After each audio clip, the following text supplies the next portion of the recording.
What's up, everybody? It's your boy WingsofRedemption. We're back, and we're going to talk about something deep again. Gameplays on Firing Range, mainly because Firing Range is the most abundant map on the game. But let's get into something else. You know, for hundreds of years, actually, maybe thousands of years, the Earth was considered flat. And there was no being or no wronging, ever. And that was how Earth was. And I'd like to talk about a man named Giordano Bruno. He was I forget what his title was, but he was basically a scholar in the 1600s that the Vatican had executed for claiming that the world was round. Because this one again, principles of God, this one against principles, it was actually considered heresy. Matter of fact, I'll tell you exactly what his crimes. His crimes were blasphemy, heresy, and dogmatic theology. And he was pretty much burned at the stake for this. And this is pretty much universal for any of, mainly the Christian, Islamic, Judeo-Christian religions that would do things like this to protect themselves. It wasn't until recently that the church would even accept that other planets might exist, and they did so. The Vatican, even to this day, contests that everything they did to Bruno was 100% by the book. Why would you kill someone for having a different belief? But it happened over and over again. You have the Knights Templar. They did it all the time. You had the barbarian, the Franks. The Franks used the Judeo-Christian religion as a tool, a weapon to avoid the masses. And even though he pretty much transformed and made Christianity popular in the world, he pretty much was one of the leading causes of death in the Judeo-Christian religion. To this day, more people have died in the name of religion or a deity than anything in the world. That's including World War I and World War II, and that's nationalist, national social. Fuck it, I can't say it right now.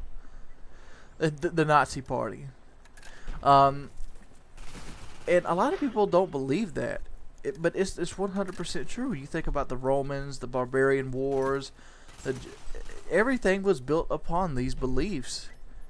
And even during the Dark Ages, where time was pretty much grim for everybody, people dying of sickness, you have Constantinople being built by a barbarian king. Well, actually, it was a Roman king. It was a Roman emperor. I'm sorry, but how do you do these kind of things? Just in my recent video, one of the main topics that had a lot of thumbs up was the fact that maybe they didn't use mortar because they didn't have it, or maybe they didn't use mortar because it took water to build it. Dude, look here. Do you even think about what you're saying when you're saying it? It takes water to make mortar. Obviously, it does. But do you think the amount of water it took to lace mortar to put on stone would outweigh the amount of water used to, basically keep slaves moving? Because your body needs water. You can't just have a slave to the point of like 3 days and like, alright, you're dead, time to move on. You would eradicate the Earth population within years of building this monument. You'd have to enslave everything. And then to enslave everything, you'd have to conquer everything.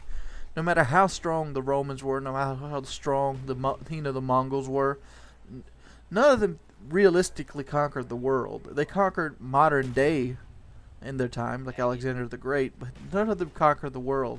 And even at that time, they wouldn't have the supplies or money or even willingness to get that many slaves. Egypt had a lot of slaves, and the Jews, but still they didn't have enough to not be able to feed them and give them water to keep them sustained for years.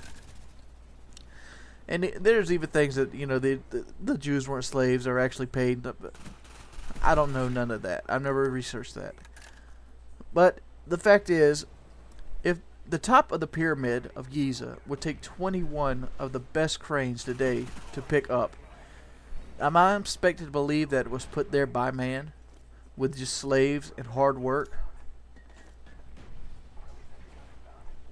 Seriously, you had to walk up a sloped incline with a piece of rock that weighs over 100 tons.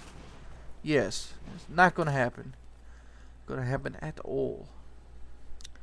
And another argument was distance. Even if we'd found life on other planets, how will we get to them? It's the same. I'm looking at this as the same problem as air travel. Before the Wright brothers created the airplane or the concept of, customer travel, China was a faraway place. You had to get on a boat. It took you a couple weeks to get there. It was everything. Going from America to Europe was a life-changing experience. It's something that was fine. It was something that was final. Something you had to do. Now I can hop on a plane and within 15 hours be in another country on another world. Just a couple months ago, I jumped in an airplane in Myrtle Beach and was slingshotted to the other side of America before lunch. And that pretty much proves it to us. Like, how maybe what we might find hard right now will not be so hard 10 years from now. Maybe we'll find black hole technology. Maybe we'll find rips in space and time. Maybe we'll find a super mass drive that will let us faster than light travel. A light year is only as big as you make it. And the fact is, space is a perfect vacuum. It's a lot easier to go fast in a perfect vacuum, because there's no wind resistance. But you'd like to hear more about this stuff? Let me know.